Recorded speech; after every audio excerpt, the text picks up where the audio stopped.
Thank you, Lindsay. It is a great honor and privilege to be here with you this morning as we celebrate Veterans Day 2021. May I ask the veterans to stand again, please? Thank you for your sacrifice and service. And God bless you. I salute you. Thank you. Dr. Daniel, veterans and distinguished guests, just after the Constitutional Convention in 1789, a Philadelphia lady sidled up to Benjamin Franklin and asked Dr. Franklin, "What have you given us?" He said, "A republic, madam, if you can keep it."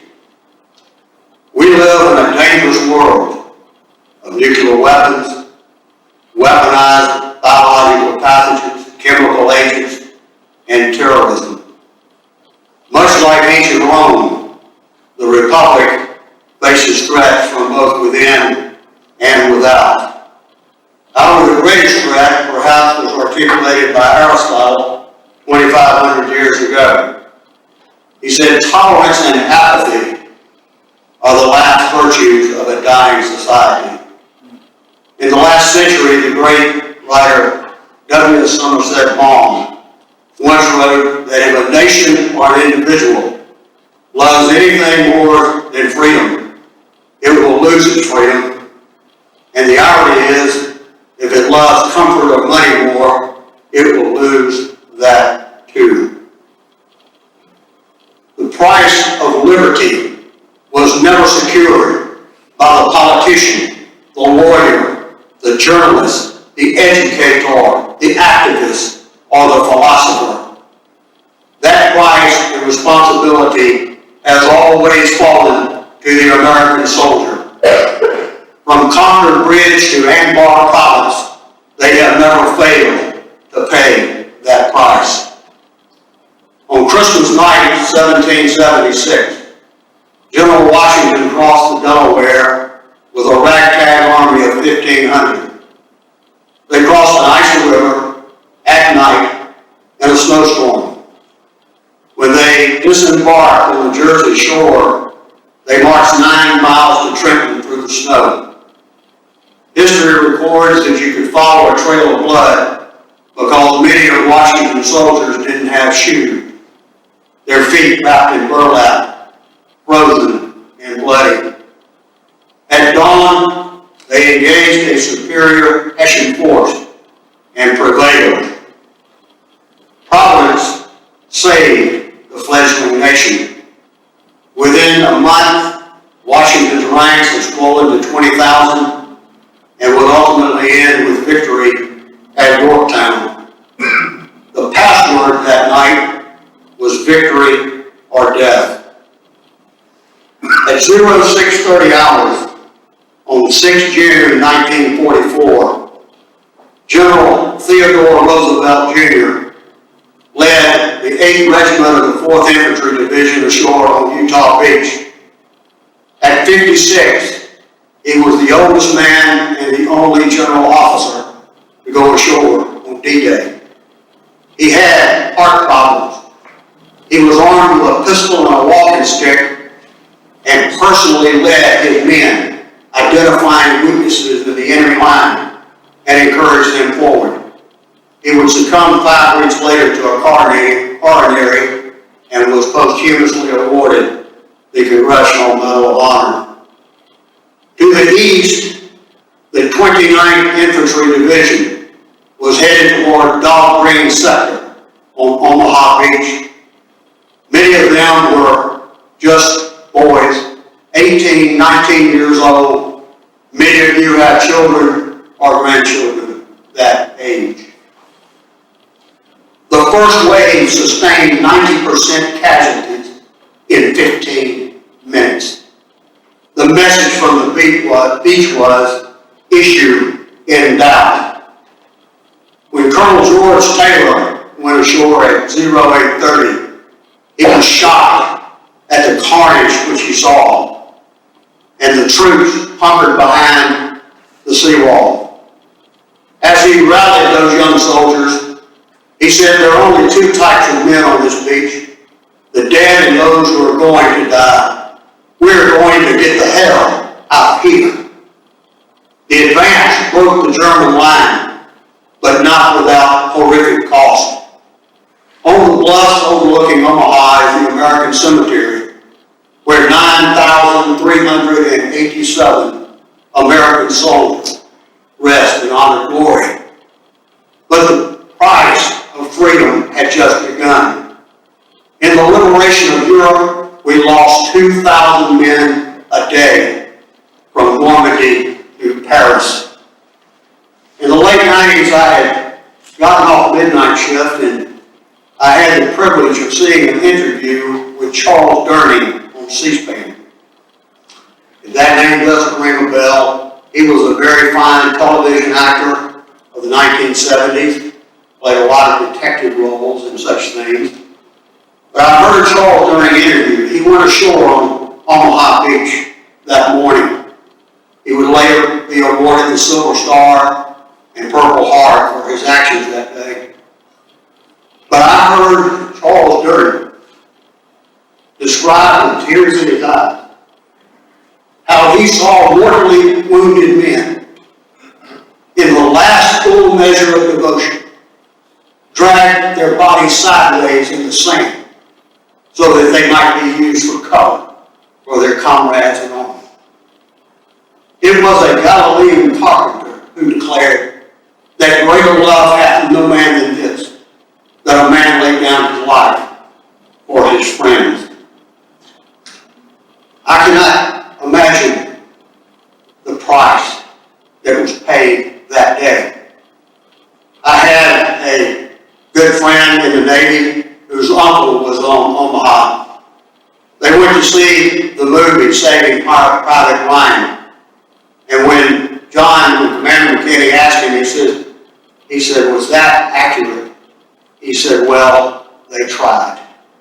But you could not imagine the price which was paid. On 22 October 1962, a young boy stretched out on the living room floor in 5 Points, Athens, and watched the flicker of a black and white television. I heard President John Fitzgerald Kennedy say that any missile fired from Cuba against any nation in the Western Hemisphere would be considered an attack by the Soviet Union upon the United States and would require a full retaliatory response. I knew what he meant. Everybody knew what he meant. My mom and daddy sat quietly on the sofa and my little sister played. Mama twisted a Kleenex and sat in stunned silence.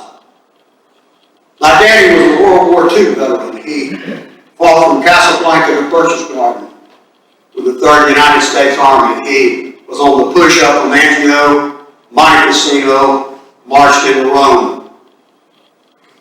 He sat for what seemed like an eternity, staring at the television set. And finally he stood up.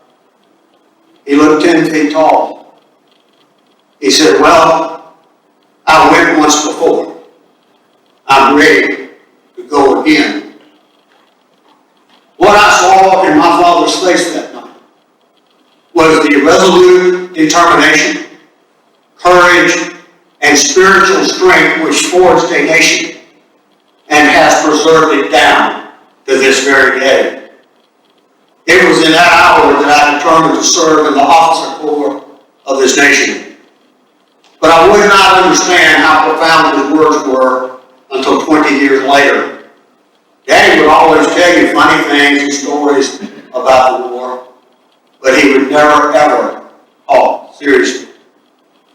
As a Navy lieutenant, I was home on leave between Thanksgiving and Christmas, and it had snowed. Not a heavy snow, but everything was white. And Daddy and I stood out under the carport watching the snow come down. I remarked how beautiful it was. No answer.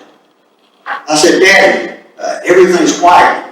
Don't you think the snow is beautiful?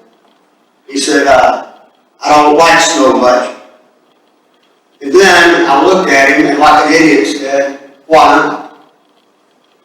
As I looked at his face in a 1,000-yard stare, he said, all I can see is the blood and the snow in Europe.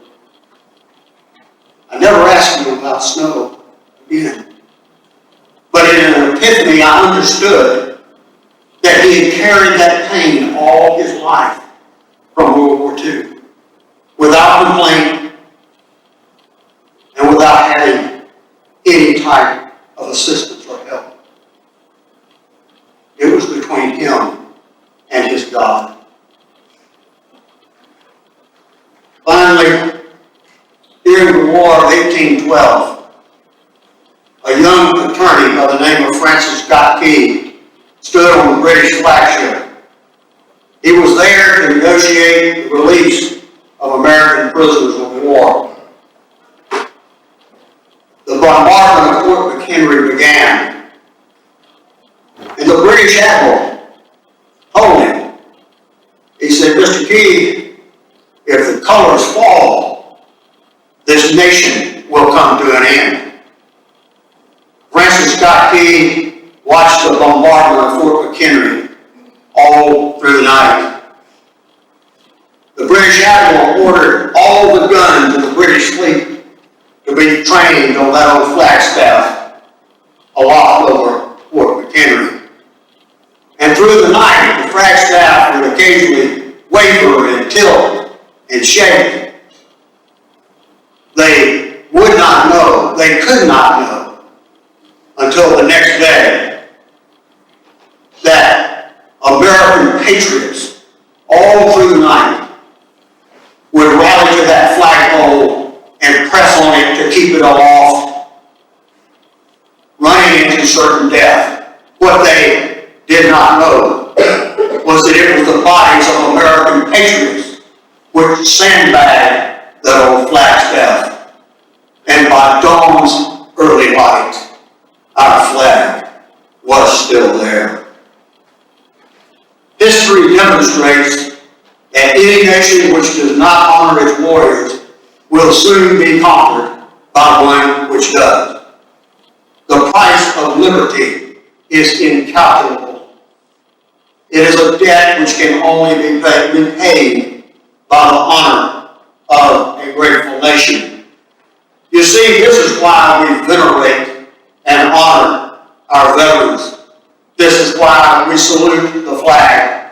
This is why we stand for the flag and the national anthem.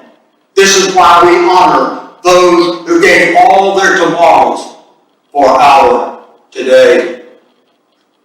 The United States is unique in world history. And except for the ancient theocracy of Israel, there has never been a nation like it. The framers of this nation pledged their lives, their fortunes, and their sacred honor to found this republic and to preserve it. Should we do less? It is the last best hope for freedom in a fallen world. We are the home of the free because of the brave.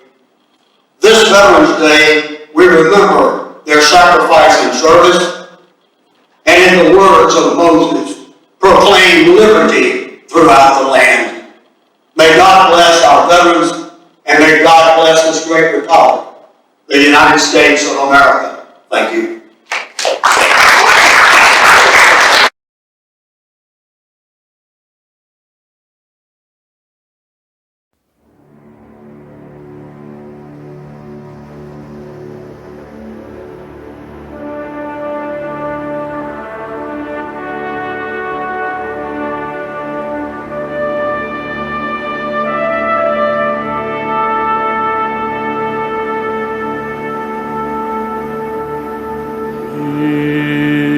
To the heroes, those few who dare, heading for glory.